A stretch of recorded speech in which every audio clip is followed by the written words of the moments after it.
E aí, pessoal, como é que vocês estão? Tudo tranquilo? Eu sou o Carvalho, trazendo para vocês mais um react. Dessa vez lá do Psicologia dos Animes, que é Itadori e a Depressão Sorridente. Link do vídeo original vai estar na descrição para vocês poderem conferir. Assim como as redes sociais do meu canal no roxinha, beleza? Então segue nós lá. E vamos pro vídeo. Diz aqui é bem, né?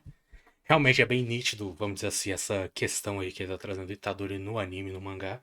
Que é realmente, né? Eu acho que só depois que tem toda a treta em Shibuya que o Itadori, vamos dizer assim, fica mais sério, mais pré-Shibuya. Ele realmente tinha já esse ar mais, vamos dizer assim, otimista, sorridente e tudo mais. Tanto quando depois que o avô dele morre, depois do lance com o Junpei. Enfim, vamos ver aqui.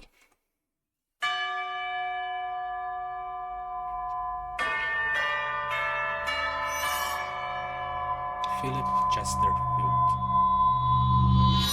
Eu sou Rafael, psicólogo, e sim, existem extrovertidos solitários. Hoje é dia de refletirmos sobre um dos protagonistas mais carismáticos dos animes, Yuji Itadori. Tem spoiler do anime, não tem do mangá. Vamos lá. O grande herói da série tem dentro de si o maior vilão. Não no sentido que o Itadori é uma pessoa ruim, mas sim que o Sukuna, teoricamente ele é a maldição mais forte da série, está dentro do Itadori.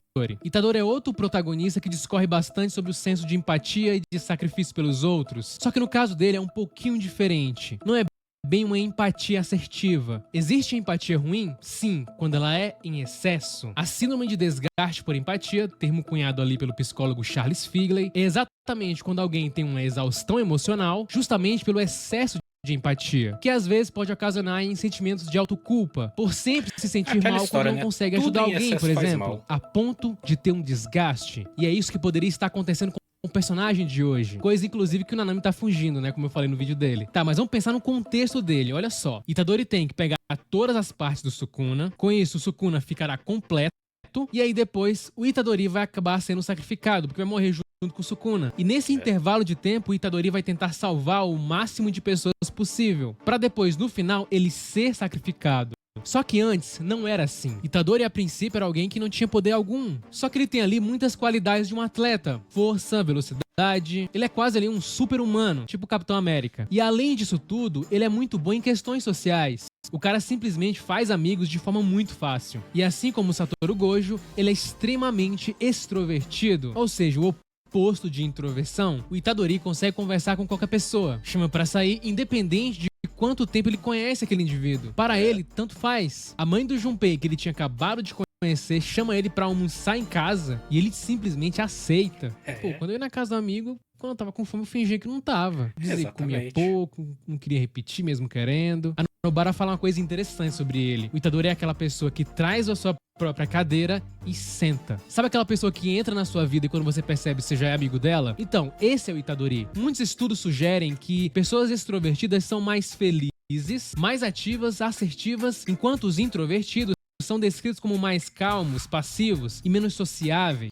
Uma hipótese para isso é que tendências extrovertidas, como mostrar ter uma grande energia, se comunicar muito bem, como é o caso do Yuji, aí eu tô falando de Yuji, é o PlayStation, né? Essas características são muito valorizadas em muitas sociedades. E o que muitos estudos sugerem é que os extrovertidos são felizes porque vivem em culturas que recompensam seu comportamento. É só a gente pensar, de forma rápida, olhando, parece que o Gojo e o Itadori são mais felizes que o Nanami e o Megumi, por exemplo. Mas a questão do Itadori é um pouquinho ou muito mais profunda que isso. Porque como ele próprio se define, ele é alguém sozinho. Ele se define como um lobo solitário, alguém que não se abre muito e que, apesar de falar bem e de fazer muitos amigos, ele se expressa pouco sobre ele mesmo. Tanto que a gente não sabe nada sobre o passado dele. Até do Megumi já mostrou um flashback, dele não. Só que dois acontecimentos acontecem na vida dele e são extremamente impactantes. Na verdade, seria impactante para qualquer pessoa, que é a perda de um ente querido e uma mudança drástica na sua própria essência. Itadori perde seu avô. Como ele mesmo fala, era como se fosse um pai para ele. A morte de alguém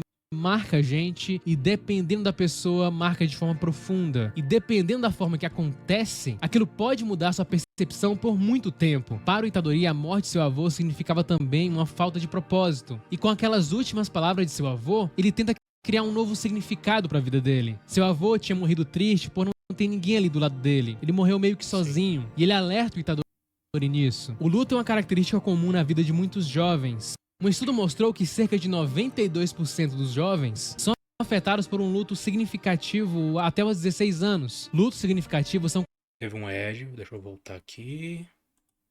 Jovens são afetados por um luto significativo até os 16 anos. Lutos significativos são classificados como uma perda próxima, que vai desde a morte de um animal de estimação, que é ali o primeiro contato, né, com a morte que geralmente uma criança tem, até a perda de uma figura parental. Só que tudo isso para ele acontece de forma rápida. Tanto a perda de seu avô, quanto conhecer um novo mundo, o mundo dos feiticeiros, onde ele tem ali uma nova visão do que é a realidade. Porque meio que as pessoas comuns ali no anime meio que não conhecem a verdade do mundo. E literalmente ele sai da Matrix. Tanto que nem dá tempo direito do Itadori passar por um luto. A impressão que dá é que essa fase dele vai sendo encaixada em alguns outros momentos de maior reflexão. Então o Itadori rapidamente decide viver para proteger as pessoas. Seu avô fala para ele antes de morrer que ele deveria fazer isso porque ele é forte. E esse é o gatilho pra ele ali no começo se sacrificar tentando salvar seus amigos. E ele acaba ali comendo um dos dedos amaldiçoados do Sukuna. E aí, como eu falei, esse ser passa a viver dentro dele. A questão é que a culpa, sentimento esse que está ligado à empatia, e que a maldição que está dentro dele não tem um pingo, nada, zero, se intensificou nele devido a esse novo propósito de vida dele, de querer dar, no mínimo, uma morte digna para todos. O Itadori resolve digerir uma parte do Sukuna, muito por influência desse novo modo de vida dele. Quer colocar as outras pessoas acima dele mesmo. Ele começa a se sentir responsável demais pelas outras pessoas. E com isso ele passa em alguns momentos a esconder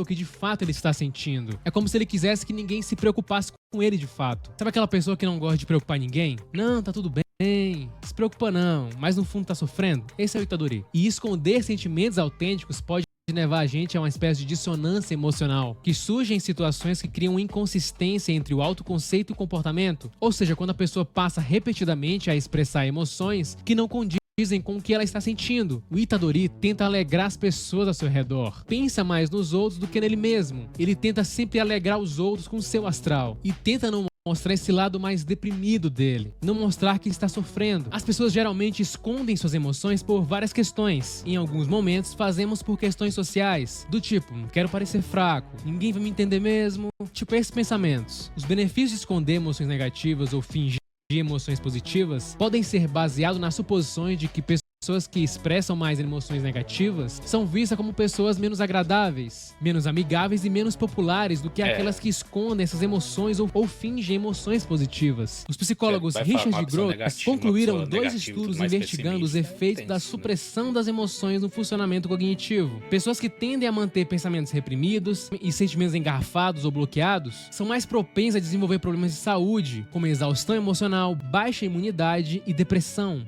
Itadori meio quer passar ali uma imagem de alguém feliz, que tá tudo bem, mas no fundo parece que não está. Ele pergunta ao Gojo se muitas pessoas somem por causa das maldições, e ele acaba descobrindo que era pior, que as pessoas tinham mortes horríveis por elas. E isso pra ele daria mais sentido ainda para esse propósito dele. Mais do que isso, na cabeça dele se torna uma obrigação. Esse senso de proteger dele faz o Nanami se surpreender, tanto que o Nanami olha pro Itadori e pensa, é sempre os outros primeiro. Só que o processo de desenvolvimento dele é bem amplo, porque ele passa a se culpar bastante por todo mundo que ele não consegue salvar. Ele pensa, eu sou o único, a chave principal pra selar o Sukuna. E ao mesmo tempo que essa questão deu um propósito pra ele maior de escolha, afinal agora ele não precisa escolher, ele já tem um propósito fixo pra ele, só que isso ao mesmo tempo deu um senso pra ele de responsabilidade muito grande e acabou vindo com esse sentimento de culpa. Pessoas com transtorno depressivo maior são mais propensas a experimentar emoções morais relacionadas à autoculpa. E sim, pessoas alegres que se mostram alegres podem sim estar com depressão. Não é o caso do Itadori. Tem um termo chamado depressão sorridente. A pessoa demonstra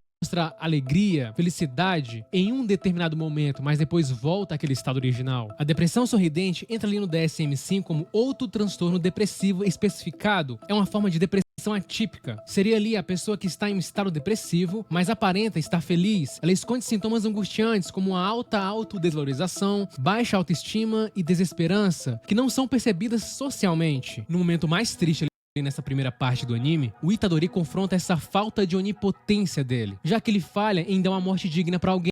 E essa pessoa era alguém próximo a ele. O Junpei era alguém que ele tinha acabado de conhecer, o que não significa muito pro Itadori. E acredito que ali foi um dos momentos mais honestos do Itadori. O Mahito é justamente a personificação de alguém que não tá nem aí pra esse conceito de boa morte do Itadori. E além disso, tem ali a presença do Sukuna dentro dele, rindo daquela situação também, junto com o Mahito. As próximas palavras derramadas de meus lábios vieram tão profundamente dentro do meu intestino que quase fez com que todas as coisas que eu já disse parecessem uma mentira. O Itadori fala essa frase e eu achei mágica, porque exprime ali justamente os sentimentos que o Itadori tinha dentro de si, que ele estava escondendo. E um desses sentimentos era a raiva. O psicólogo Jerry Diefenbacher fala que a raiva é a combinação de um evento de gatilho, no caso do Itadori, a morte de seu amigo por uma maldição, também pelas características de um indivíduo, ou seja, certas características que tornam as pessoas mais propensas a experimentar raiva, como por exemplo, baixa tolerância à frustração, e também quando as pessoas estão cansadas, ansiosas ou já estressadas previamente. E o último fator, que é a avaliação cognitiva. Ficamos com raiva quando avaliamos uma situação como culpada, injustificada, punível. E tudo isso levou o Itadori a agir e ficar em um estado de fúria. É curioso porque o Itadori aprende com o Megumi que ele tem que ter ali uma prioridade em quem ele vai salvar. Depois ele aprende com o Gojo que a força seria ali uma autonomia para ele poder salvar mais pessoas. E aí depois ele aprende com o Nanami que ele não tem controle sobre algumas coisas e que ele não vai conseguir salvar todo mundo. E que tem coisas que simplesmente estão fora do controle dele. E O quando o Nanami é Itadori mais percebe realista, isso, né? o Nanami fala que agora ele tinha virado um feiticeiro Jujutsu. Itadori é um dos protagonistas que me marcaram bastante, porque eu já perdi pessoas que eram alegres por fora, mas sofriam muito por dentro. E eu acabei, de certa forma, vendo essas pessoas no Itadori. Ajudar os outros é algo incrível, fundamental. A empatia é algo incrível. Mas pense em você primeiro. Se estiver se sentindo assim, procure ajuda. Afinal, você não é obrigado a colocar-se em chamas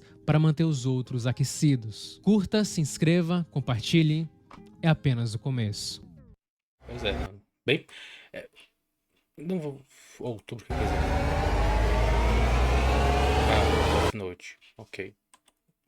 É interessante isso que ele falou, porque realmente pode parecer às vezes egoísmo e tal, né? Pode ter gente que vê como egoísmo, mas você se priorizar em detrimento dos outros, eu não vejo como egoísmo. Eu vejo como algo certo, sabe? Eu acho que você cuidar de si mesmo antes de pensar no outro é o certo, porque é aquela história. Se você pensar no outro e esquecer de você, quem vai cuidar de você, né? É aquela história. Então, assim, eu entendo o que ele fala, eu concordo com o que ele falou aí, né? E o Itadori realmente tem essa coisa, como eu falei, né? Acho que pós Shibuya ele para um pouco com essa atitude mais alegre, pelo menos como ele tava, né? Eu tenho essa impressão. Ele não fica, vamos dizer assim, pessimista, todo negativo, mas acho que ele dá uma diminuída muito boa. E realmente, mano, até eu fui pensando quando tava vendo, né? A questão do avô dele ter falado o que falou, né? Aquele negócio dele ajudar as pessoas, não sei o quê, para que quando ele morresse ele tivesse cercado de pessoas, diferente do avô dele, blá blá blá. De certa forma, ao meu ver, foi meio que uma maldição pro Itadori, vamos dizer assim, porque acabou botando essa questão na cabeça dele de ajudar os outros, né? E aí, como ele mesmo foi falando no vídeo, foi criando-se uma meio que uma obrigação, né? Ele via isso como uma obrigação e tudo mais, até que ele, vamos dizer, ficou preso, amarrado a essa ideia. Então, realmente é foda, mano. Espero que vocês tenham gostado. Se gostaram, deixa o like, se inscreva, que ajuda demais o canal e nos vemos na próxima. Falou!